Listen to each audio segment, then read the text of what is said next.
Okay, so are you ready? Are you ready to dive deep? Because today, oh boy, today we're going to tackle something really, really big. Yeah. Evolution by natural selection. It's one of those things, it's simple, like Yeah. elegantly simple, but at the same time, it's like, whoa, mind-blowing. It is. It is. You're in the absolute right place if you want to like really understand this fundamental concept. I mean, we're going to break it all down, see how it creates all the amazing diversity of life that we see everywhere around us, and then we're even going to like think about it beyond biology. Like, how does this concept apply to other things? Yeah, a lot of people, when they hear evolution, they think like textbooks, complicated formulas. Intimidating. Yeah, yeah, intimidating. But we're gonna strip all that away. We're gonna get down to the bare bones. I love And it. we're gonna see how elegant it really is. I love that. So, no PhD in genetics required here, right? Yeah. Awesome.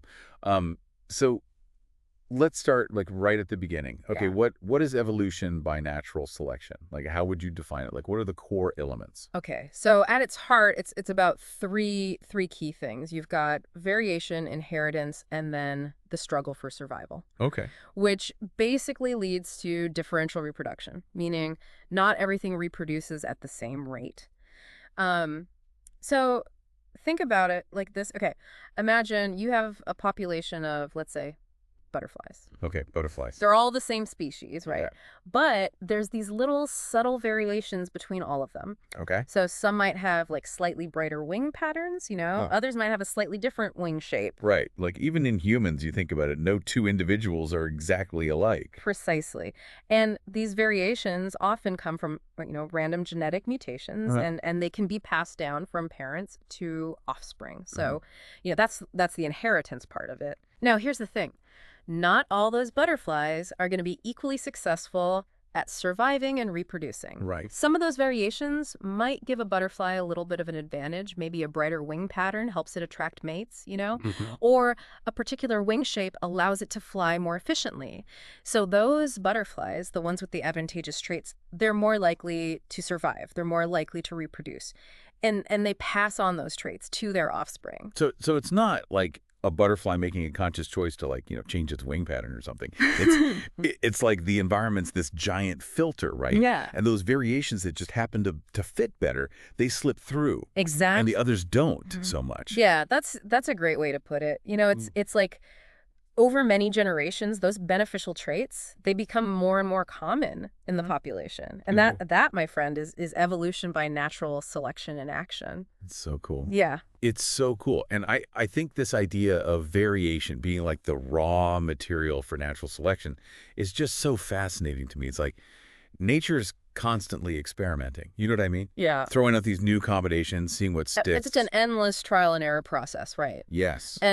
And the thing to remember is that variation isn't just about, like physical traits, like the way something looks. It can be like differences in behavior, physiology, or even, how an organism interacts with its environment. So like think about, you have a species of birds, right? Okay. And some birds are, maybe more adept at finding food in a specific little niche in the environment. Right. And that gives them a survival edge, right? Right. Okay, so now I got to ask you about this phrase that I feel like all the time. Uh-oh. What's that? Survival of the fittest. It's thrown around so much.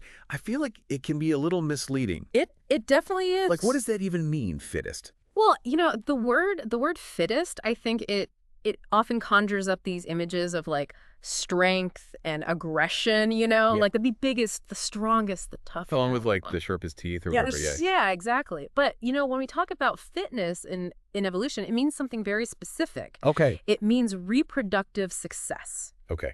That's it. So like an animal that's like super buff and aggressive, it's not necessarily fit if it can't produce any offspring. Exactly. It's, you could be the strongest, toughest animal out there, but if you don't have babies, you're an evolutionary dead end. Right. So think about it this way. Imagine you have a population of rabbits, right? Okay.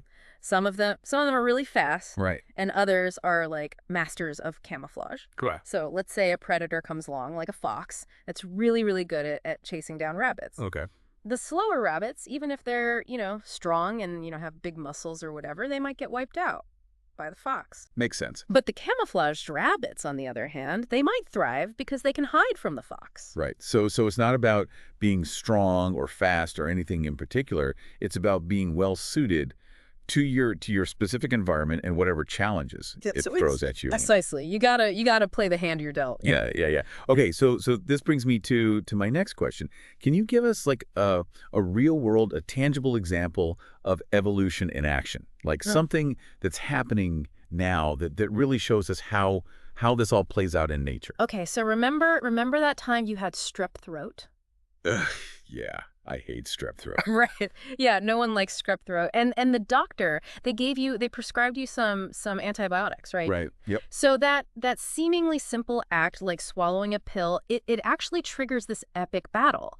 But it's happening on a microscopic scale. Oh, wow. So you take the antibiotic and it starts wiping out most of the bacteria that are causing the infection in your throat, right? But there might be a few bacteria, and this is key, there might be a few, that have this random mutation that makes them resistant to the drug. Oh, wow. So they survive, they reproduce, and boom, you now have a population of antibiotic-resistant bacteria. That is so wild to think about. Like just swallowing a pill sets off this whole chain reaction. And that's why doctors always say you got to take the full course of antibiotics, even if you feel better after a couple days. Right. Because you want to eliminate all the bacteria, even those with the resistant mutations. Right. You don't want to give those survivors a chance to take over and create more. Yeah. Exactly. Okay, so that's a pretty stark reminder that evolution is not just something that happened like, millions of years ago. It's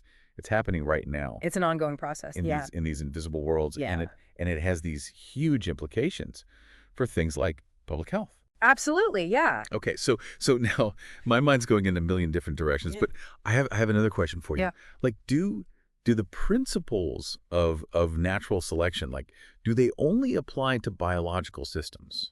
That's where it gets really, really interesting, because if you think about it, those core concepts, variation, selection, adaptation, they can apply to other fields as well. Okay. So take technology, for example, right?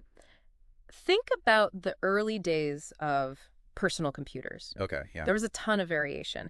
Different companies trying all these different things, different designs, Right. And as people, as users interacted with these computers, they effectively, they selected the features and the designs that worked best, right? Right. And those companies that were able to adapt and refine their products based on what people wanted, they thrived. The ones that didn't, well, they became, the technological equivalent of a fossil. Wow, so it's like natural selection is playing out in the evolution of ideas and inventions. It is. And, you can even see it in the evolution of languages. Words and phrases that are really effective at communicating and resonating with people, they tend to spread, they become more common. Yeah. While other words and phrases just kind of fall out of use. Yeah. Okay, so wow, I think we've covered so much ground here. Like, we unpack these core principles of evolution by natural selection. We saw how it shapes the diversity of life all around us, and we even, we glimpsed its relevance in these areas beyond biology. Like, wow, it really is a powerful, powerful concept, isn't it? It is, and it has these profound implications for how we understand the world around us. It makes us think about our place in the grand scheme of things. Yeah. And how we relate to all the other life forms on this planet. Yeah. It's amazing. And I think, it raises this really critical question that I would love for you listeners to ponder. How might understanding evolution, how might it change the way you view the world? Yeah. Your place in it? Yeah. Or even the challenges that are facing humanity? That's a big one. It's a big one. It's a big one. It's definitely something to chew on. Food for thought, Yeah. So keep exploring. Stay curious out there. Absolutely. This is so cool. Yeah, this stuff, it's never ending, really. Yeah. Always new discoveries being made. Absolutely.